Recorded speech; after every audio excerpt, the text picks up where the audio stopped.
Good morning, everybody. I'm Lisa Stone with Parenting Aces, sitting on my back deck because my husband is sitting at our shared office on a call. So I am on the porch today, but welcome to our Facebook Live this morning. And I am going to bring on Kirsten Sires and Janice Shin, and we are going to talk to you about a webinar that we're putting on this Wednesday called Recruit Smarter, and it is a hands-on, concrete information opportunity for those of you with kids who are in the recruiting process to know and understand what you need to be doing right now during this craziness with COVID-19 and all of the cuts we're seeing and all of that. So we want to make sure that you have the best information possible so that your child lines up at the right program. If there's a scholarship available, we want to help you understand how that works and how to get that scholarship.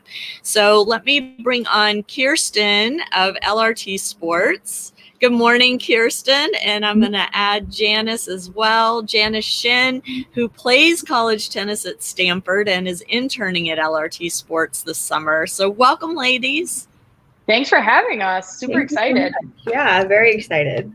Well, as I've told Janice, I have seen her play on multiple occasions, so it was really fun to connect with her this way. And Kirsten, I'm just thrilled to get to work with you guys because you have all sorts of stuff at LRT Sports, not just webinars, but all sorts of really creative information to help aspiring college players find their fit and find the best opportunity for them. So let me give you the opportunity to talk a little bit about LRT.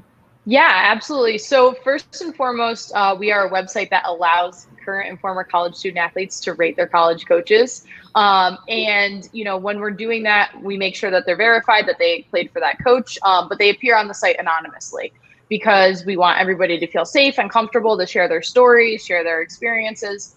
And, like you said, we have a lot going on. We have a lot of different things. So we have a whole section that is dedicated to interviewing college coaches, as well as telling stories, and also, most importantly, keeping up with the NCAA rule changes, which right now seem to be crazy and happening every 2 seconds. So we have that section, which is called the Huddle. And then we have a whole membership, a varsity membership, which is dedicated basically to helping athletes understand and be educated on the recruiting process. It's nothing where we're connecting the player and the athlete, and it's only $9.99 a month. So we have a low price point, but what we're doing is we're actually educating, helping them walk through the recruiting process. We have them do a college assessment. So we actually give some suggestions for colleges that might fit their profile. As well as a lot of other really great features that we have as far as varsity membership is concerned. But yeah, we try and do it all. We touch on almost every sport, every division, NAIA, junior college, and we're actually getting into some other sports like dance being one, which is not sanctioned by the NCAA. But yeah, I mean, like I said, we kind of do it all, trying to be the one-stop shop here. I love it. And Janice, can you share with us a little bit about your experience interning at LRT Sports and how that came to be? Yeah, for sure. So we're at the end of our 10-week rotational internship, which is pretty sad. But I'm used to 10-week periods because Stanford's always on a quarter system. So it's about 10 weeks as well. So it's been like another little school for me. I actually got a message on LinkedIn, I think from Brian, who works with LRT, and he was just reaching out being like, hey, this is a really cool internship. I think it'd be a really great fit. And so I reached out to Tara, then got an interview with her. And obviously since then, I've just been working with them on this rotational internship, but it's been super fun. We've got to do a lot of different things in like all different industries. And so it's completely remote even before COVID-19 hit. So, I mean, it kind of worked out for the best because I knew so many of my friends like couldn't find internships or their internships got canceled.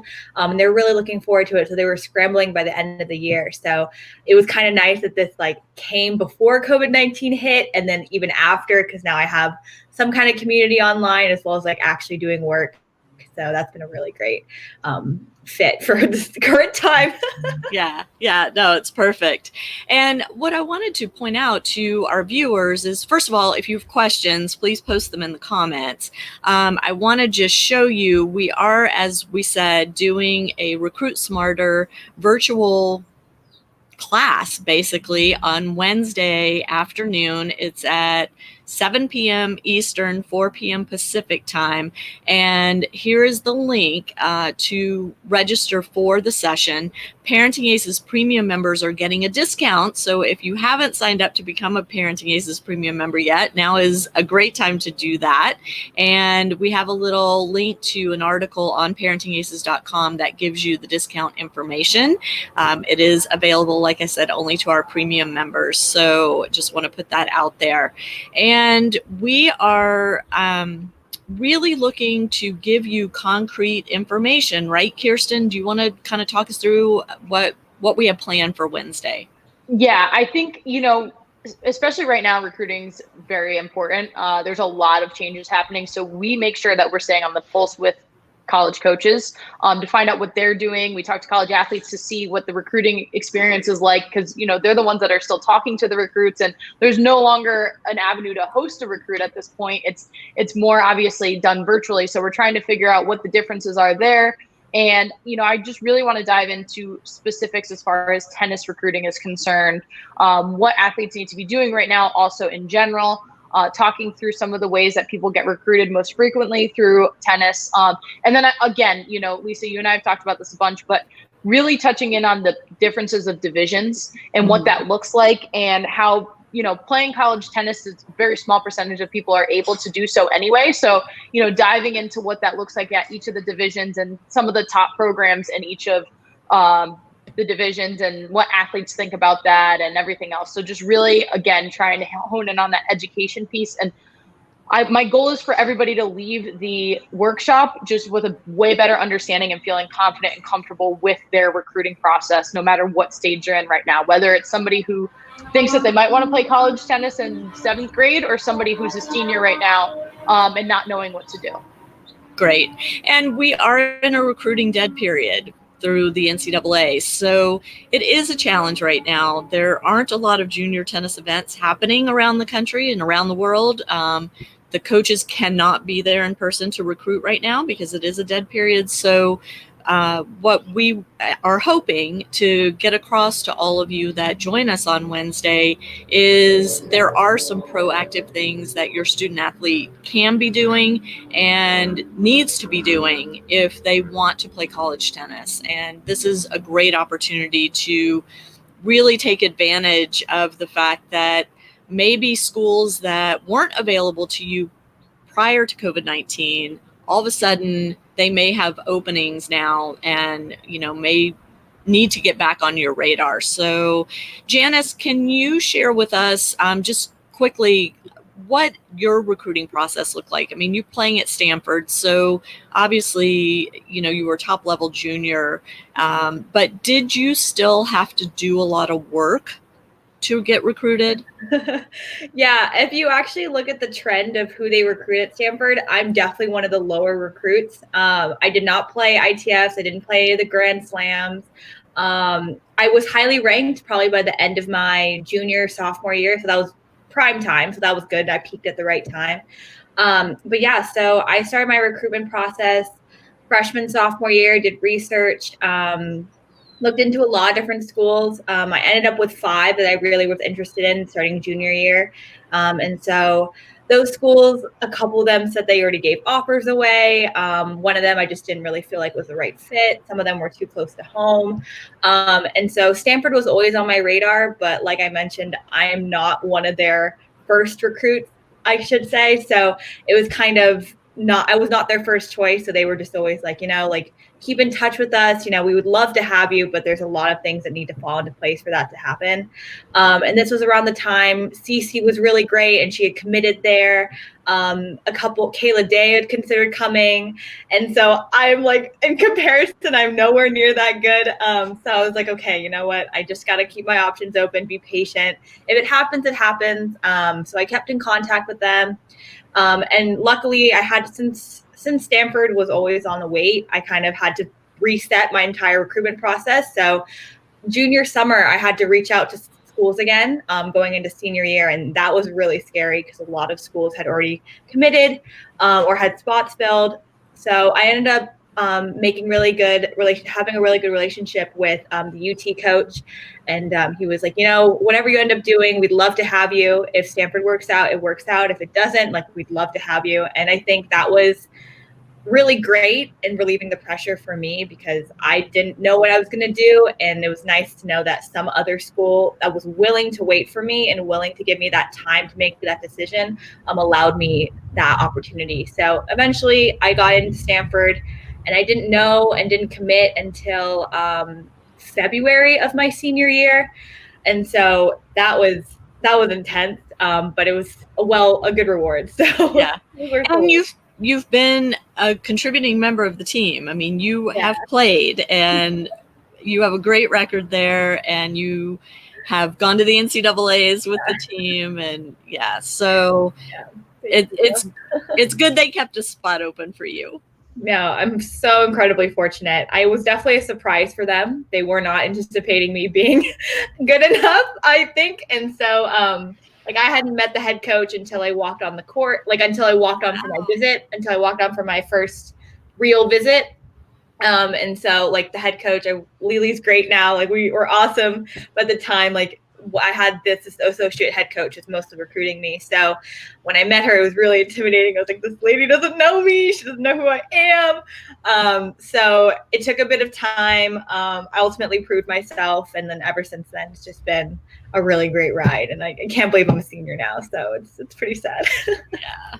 I mean, and what I think is the takeaway, or a takeaway from your story, Janice, is the fact that even at a program like Stanford, which is a perennial top program in the country, if you are not number one or number two in your recruiting class, you have to do the work, even to get recruited at Stanford. It's not Stanford coming looking for you. And this is exactly the reason that Kirsten and I thought this would be a great idea to do this this webinar for you guys. Janice actually is the one that reached out to me, so the idea came on their end, and I immediately said yes, because I think it's really important for prospective student athletes and their parents to clearly understand what college recruiting is all about. We hear about the stories of the top players and how coaches are fighting over them and fighting over giving them full rides, but that is such a small handful of the overall recruiting class worldwide. And for the rest of our children who are looking to play college tennis, there is work to be done. And so we are here on Wednesday afternoon, evening, to give you that information. And I just want to, if I can figure this out, share my screen. There we go. This is the registration link, and I have typed it in the comments as well. So if you go to this link, you can register. Again, Parenting Aces premium members do get a discount. So please go to parentingaces.com and read our article and get the code there. But and here again is that information. Kirsten, what else do we all need to know about Wednesday's event? Yeah, I think, just come prepared to learn, and maybe put yourself outside of whatever norms you think you know about recruiting and college tennis and college athletics in general, because there's a lot of things out there, especially that are media driven, which is no fault of theirs. It's just a situation where, people who are five-star recruits are going to get more, airtime. So, whatever norms that you think you know, or whatever information you think you know, just come with an open mind. And be prepared to hear some, shocking statistics or numbers, and, especially when it comes to just things with coaching and everything else. And as long as you come with an open mind and you're ready to learn, you'll leave the recruiting webinar, honestly, in a way better situation than when you're coming into it. And we'll talk about things again, how to email a college coach, what some of the top programs are in different divisions, what some of the top coaches are in different divisions, and a lot of other things. So just, again, come prepared and ready to learn. And we will be having a Q&A as part of the webinar as well. So if you have questions, we will be there to answer those in real time. Any that we don't get to, if we have more questions than we have time, we will email you personally with a response. So feel confident that you are going to get your questions answered to the best of our ability. And of course, Kirsten and Janice have so much experience, and they do this work all day, every day. Janice has been through the recruiting process herself. I've been through it as a parent, and not just the recruiting process, but also the transfer process. So we're going to touch a little bit on that as well. And we just have a ton of information to share with y'all. So once again, here is the information to register and the information for our premium members to get the discount code. Please check out those links. We look very forward to seeing you Wednesday at 7 p.m. Eastern, 4 p.m. Pacific time.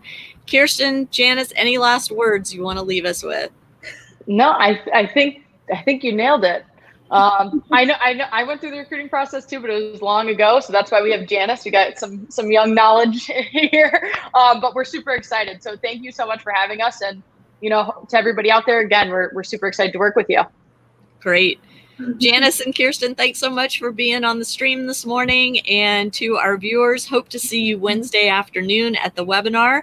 We have another Facebook Live coming this Friday. That's going to be a bit of a history lesson in our sport. So I hope you'll check back with us this Friday for my conversation with Rob Weintraub. For now, I'm Lisa Stone with Parenting Aces. Have a great rest of your Monday, and we'll see you Wednesday at the Recruit Smarter webinar. Bye, everybody. Bye.